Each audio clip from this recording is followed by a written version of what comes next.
What's my fantastic squad? What's that? Y'all see the title, man? But check out a true crime fan that became a murderer. We just got done right there, Mr. Ballin. This is the first ever person I've seen get convicted off a ghost, bro. That's crazy. The influence. The case of Domina Cherry. I'm sorry. I'm sick right now. If you can't tell by my voice, I'm sick right now for the last couple of days. But trying to get back on the grind. Someone is profound, and in some cases, I like crime too.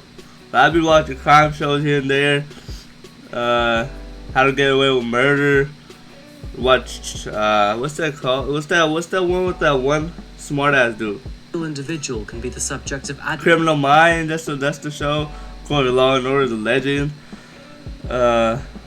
Yeah. For scores of different people. These admirers may use this influence to I don't admire, like I just like to challenge themselves, to try new things, or even to improve their entire manner of thinking. However, what would you do if you discovered that a person you were close to had exactly like I be putting myself in the situations of the victim, you know what I'm saying? Like if I'm getting stalked at home, what am I gonna do? If I'm getting so shit like that. If I'm getting, like, you know what I'm saying? Like, towards people that could only be described. Why the fuck is the volume so low? And God what damn. would you do if admirations towards people that could I'm sorry. do if you discovered that a person you were close to had admirations towards people that could only be described as evil? And what would you do if you learned that your friend was idolizing the type of person who normally occupied the nightmares of many? That's disgusting. First off. Serial. We're not friends no more. I'm at red flags. Sarah M, known as Domina Cherry. I guess I'll snitch on them, but like, can you like? I don't hang around with people like that though. So. A highly questionable taste in people that she chose to idolize. And ultimately, her sick fantasies driven by her infatuation for these murderers would drive her to the coldest type of crime imaginable. I don't know any of the people he just showed right there. Evening, folks. My name is Adrian, and welcome back to Coffee House Crime. Today we're looking at the case of Domina Cherry. Now, I initially recorded this video over in Australia, but it looks like I didn't set the microphone up correctly. So let's give this another try. And just a side note, but I'm massively fighting jet lag here, so apologies if I'm a little bit abrupt. By the way, did you know that I post true crime and strange cases here weekly? So if you haven't subscribed yet, please consider subscribing to the channel. It really does help me out. And now, with that said, please grab yourself a coffee, pull up a seat, and get ready for the deep dive. This is the case of Domina Cherry. 11:22 at night, so I don't need coffee. So I'm good. Let's get this story underway.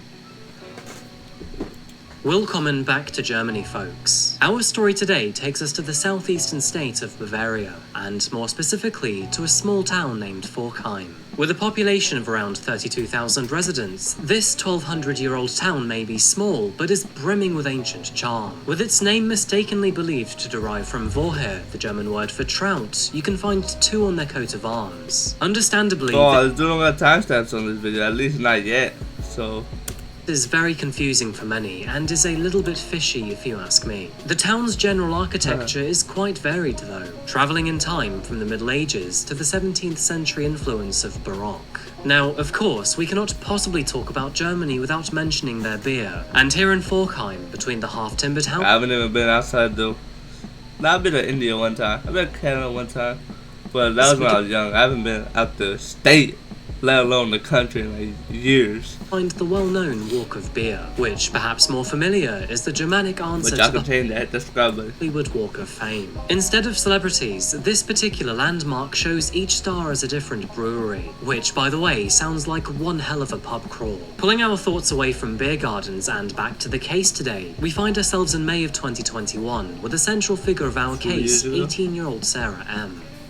Now, unfortunately, very little is publicly known about Sarah, and even this name is a pseudonym. You see, Germany has an incredibly strict set of laws when it comes to data protection and to juvenile criminal law. This, of course, can make covering cases about, well, true crime very difficult. However, thankfully, we do have some smaller details available. Moving back to her childhood, Sarah was originally born in Switzerland and was described as a troubled teen at best. While living with her mother, she encountered a lot of difficulties in school, and on several occasions was in trouble with her mother. She encountered a lot of difficulties difficulties in school, and on several occasions was in trouble with local officers. Unfortunately, her lack of respect didn't stop at school. She would often pick fights with police officers and got in trouble after calling them various names. In the years leading up to May 2021, Sarah was admitted to an adolescent psychiatric ward on several occasions, all of which were unfortunately against her will and were due to her trying to take her own life. Although the length of each visit is unknown, she was eventually diagnosed with borderline personality disorder,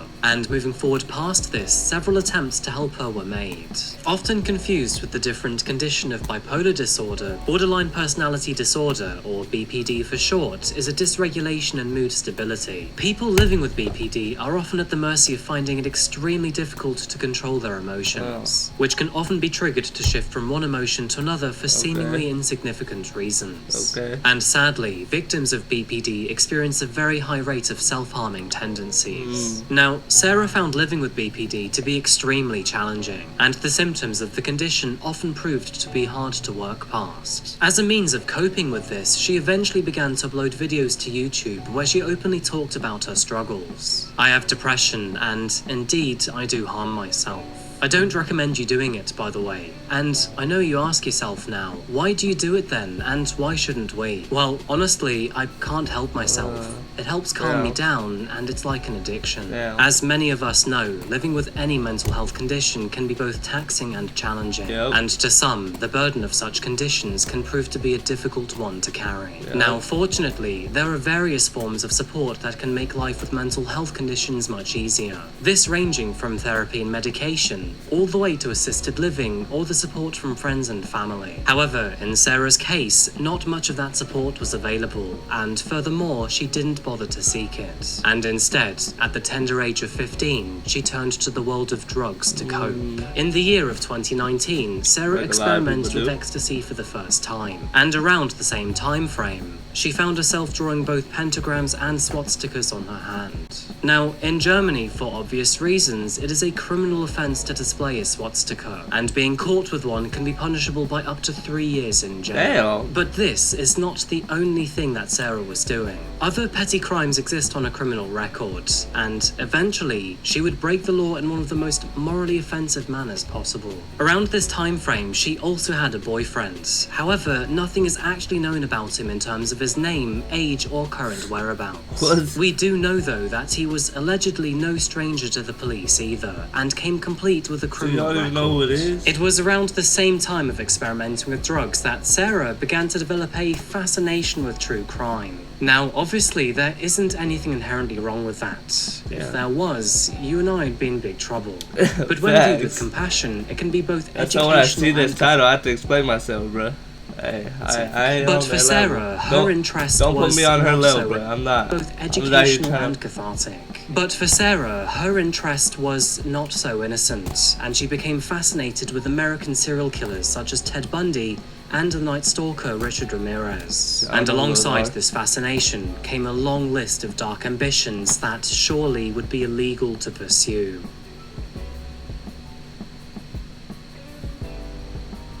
As many of you will know, Ramirez was infamous for his pentagram tattoo on his palm. He even left this symbol on the walls or even bodies of his multiple victims, often scrawling it with their own lipstick. And, disturbingly, it seems that Sarah took this very inspiration from him. Her infatuation with this killer grew to very alarming levels, even going as far to having posters of him on her walls. It was in the month of April 2021 that Sarah reached her breaking point. And all of this... It was in the month of April 2021 that Sarah reached her breaking point. And all of this would be caused by her boyfriend breaking up with her. The apparent betrayal devastated her. An unequivocal sadness manifested into anger. And alongside her inability to work through these emotions, a sinister plan emerged from the shadows. Soon after this, Sarah set up multiple profiles on different dating websites. This including the likes of Plenty of Fish, Badoo, Tinder, and so on. But Sarah was not looking for a partner or even a one-night stand.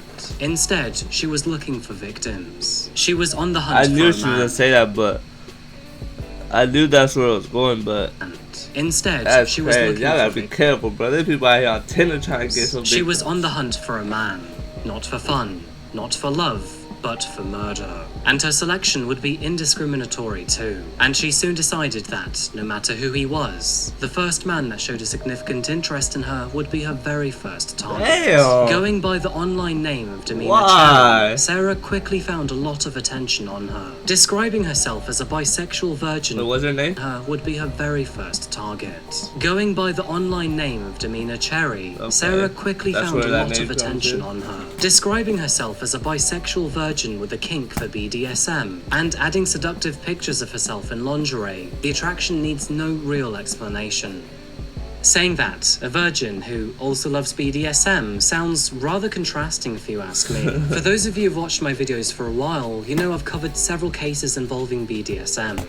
The BD stands for bondage and domination, where SM seems to have various meanings. This includes slave and master, sadism and masochism, submission and sadomasochism, and many, many more.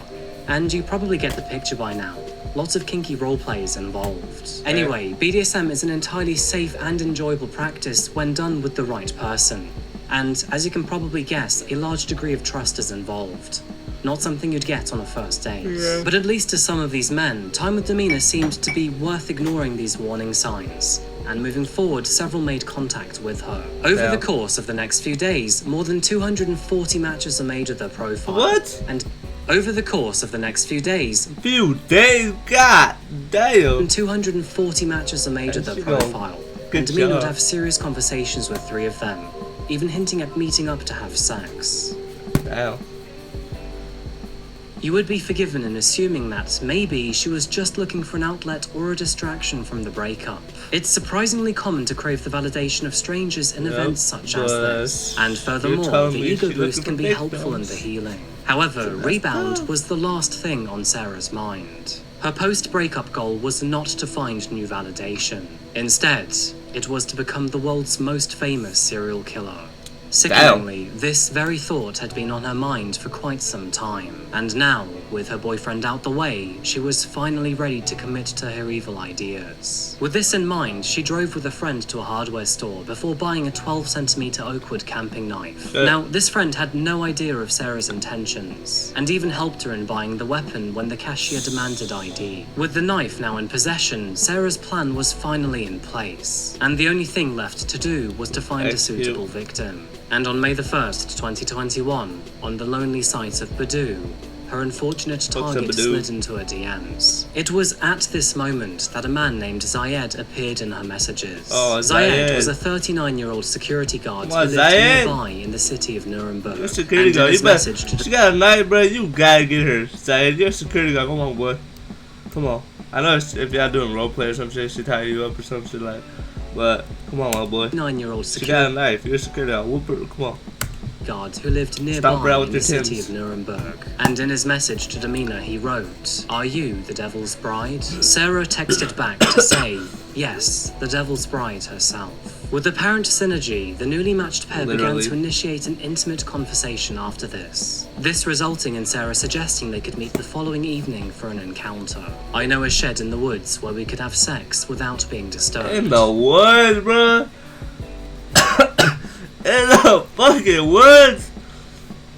Hey, she crazy. She wrote. Zayed seemed to be very open to the idea. He would be finishing work by the time the evening came around. In the woods, so far had no other plans. That was, of course, until now. He therefore agreed to pick her up in his car, where he would then take her to the shed for an evening filled with passion. However, very little did Zayed know that these plans would be the last he would ever make. Sheesh! Come on, Zayed! At 7:30 p.m, he messaged Sarah on WhatsApp to say, "I am on my way." But after receiving this message, Sarah sent an alarming voice note to her friend, Franziska. "I'm going outside now. This will be my first kill. I am super nervous about this. It is pouring with rain. Please wish me luck." After finishing this voice message, Sarah then sat down by her local bus stop. What the? Hey, who'd you send that shit to? Who on the other side heard this shit and didn't do nothing? Sarah sent an alarming voice note to her friend. First off, hey, so what? Hey, yo. At first, I don't know what to do because going outside my best friend, whatever, gonna send me a voice note sounding like that. He gotta be joking. He gotta be, or she gotta be joking, bro. Especially if she ain't giving no hints or nothing like. But I don't know, bro. This will be my first kill. I am super nervous about. This is my first kill. Like, what am I gonna take with that, lad? What do I do? Do I call the cops right away? This. It is pouring with rain. Please wish me luck. After finishing this voice message, Sarah then sat down. You wouldn't expect your friend to go and kill someone, bro. Especially if you know them for a little while and shit. So for just out of the blue. But then again, you helped buy her that knife though. So if it's the same friend, then it's kind of like suspicious. Named Unterleinleiter Freithof.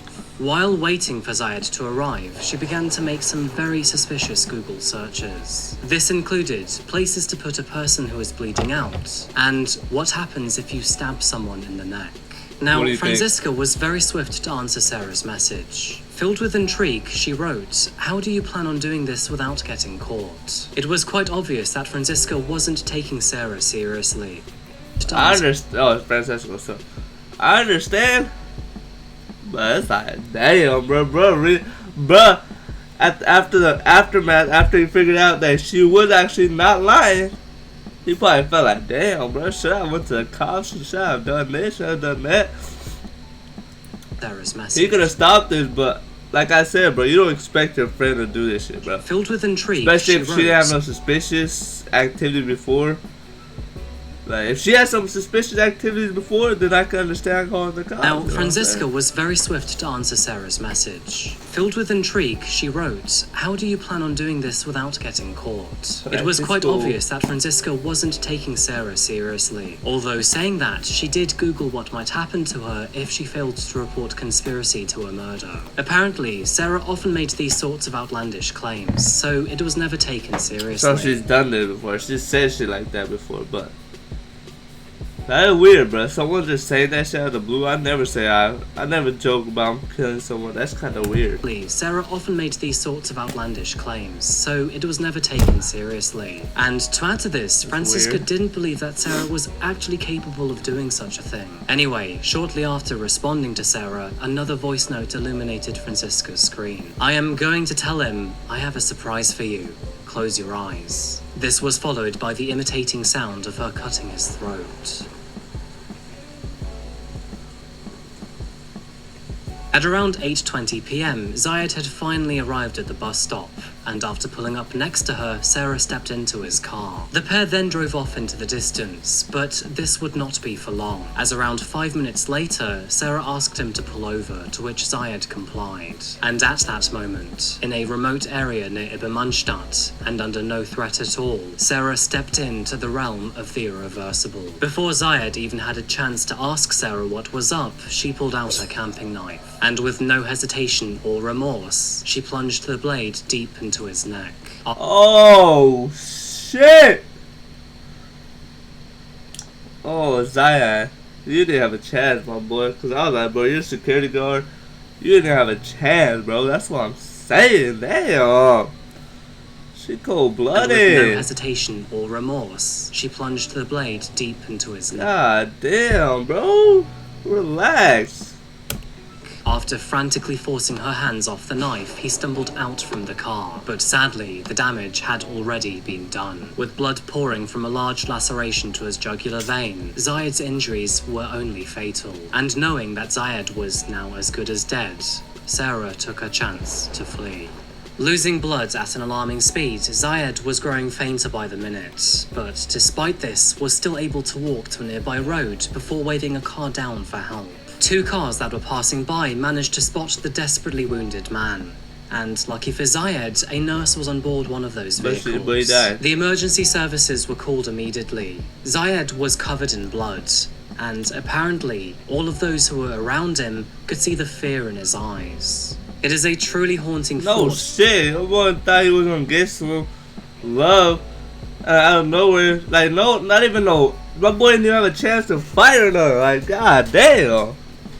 Like, he didn't have a chance to fight for his life, bro. She just like, what the fuck? Think what was going on in his mind as he lay there dying. Bleeding out has to be one of the most horrific ways to go. I feel Zayed's it. rescuers did Wow. everything they could until the paramedics arrived, and once they did, he was then rushed off in an ambulance. Needless to say, it was clear that his injuries were life-threatening. While medical professionals fought for Zayed's life, Sarah had fled to Ebermannstadt Central Station. Those who spotted her were concerned, to say the least. She was walking around the station without any shoes, and more terrifyingly, was covered in blood. As she walked along in a trance-like state, people around her also noticed her repeatedly saying, "I am a fucking killer." The authorities were alerted almost immediately, and only 30 minutes after attacking Zayed, Sarah was located and then arrested by officers. Nice. And due to her strange behavior, she was then taken to the hospital for an assessment. While under supervision, Sarah said, "I have just tried to kill someone. You know, it would be such a waste if I went to jail only for attempted murder." Bruh. Yeah, do this shit, bruh. I had planned Oh, so much no. more. It is reported that she was both emotionless and abrupt throughout her interrogation. And when asked if her actions were in self-defense, Sarah replied with, "No. I wanted to slash his throat. I wanted to watch someone die." While all of this was Now her unfolding, friend, like, damn, she really meant that, Francisco. and nurses were desperately fighting to save Zayed's life. As a result of his injuries, he had fallen into a coma along the way, and tragically, 19 days after the attack, he passed away in hospital. His final conscious moments alive were filled with fear, and his body's long fight with its injuries would ultimately be for nothing. As a result of his death, Sarah's charges were changed from attempted murder to murder in the first degree. And due to her abnormal behavior, she was held in a psychiatric facility before being transported to Bamberg to begin her hearing. Moving to the legal proceedings of this case, her trial began in May 2022. Why you And blur although face Sarah's out here? family and friends Why'd you blur proceedings face of this out here? case, her trial began in May 2022. And although Sarah's family and friends were present in the courtroom, they were undoubtedly not alone. Zayed's family had flown all the way from Iraq to witness her trial, with vengeful hope they would see justice served for their lost relative. Sarah's defense lawyers argued that, because she was only 18 at the time of the murder, she should only receive an 8-year sentence in a psychiatric prison. Shut The maximum up, possible bro. for She a just killed someone. What the fuck? She better not see light of day again. should only receive an 8-year sentence in a psychiatric prison, the maximum possible for a juvenile sentence. For the duration of her trial, Sarah was seemingly emotionless. She showed only reserved coldness to the courtroom, and, as you can likely imagine, this attitude won her no favour from the judge. During her trial, it was highlighted that Sarah suffered from a troubled upbringing, being faced with the likes of heavy school bullying, drug abuse, and even apparently a sexual assault from her ex-boyfriend. Her ex-boyfriend, who did attend the trial, denied that he had done any such thing towards Sarah, though whether this is true or not, we will never actually know.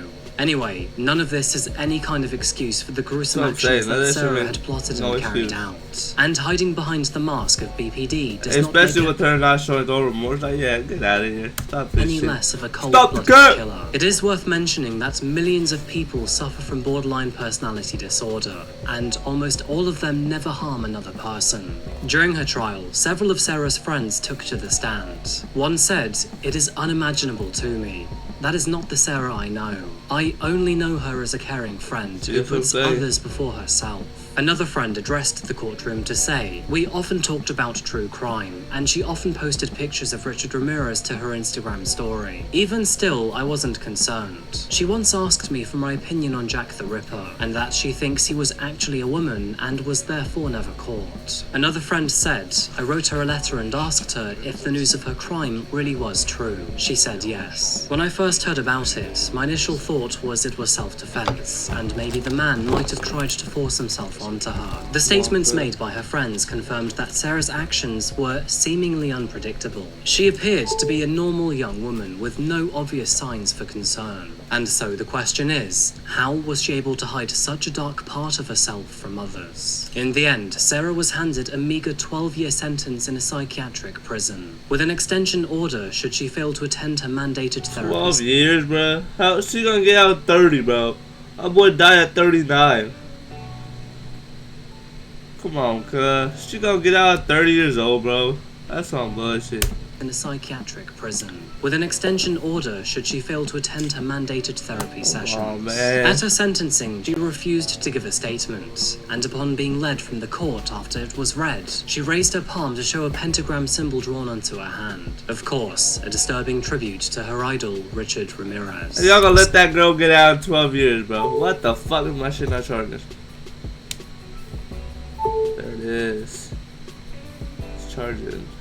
Sarah's behaviour, both in court and in prison, shows a terrifying lack of remorse, without a shred of empathy for her victim or his family. Get out, she took a life purely for the thrill of the kill, and therefore had a high likelihood of striking again. Furthermore, it seems that even after her sentencing, Sarah's position still hasn't changed. As of today, she has still failed to attend any of her mandated therapy sessions, therefore making it extremely likely she will serve additional time after her 12-year sentence is over. So, she's fine.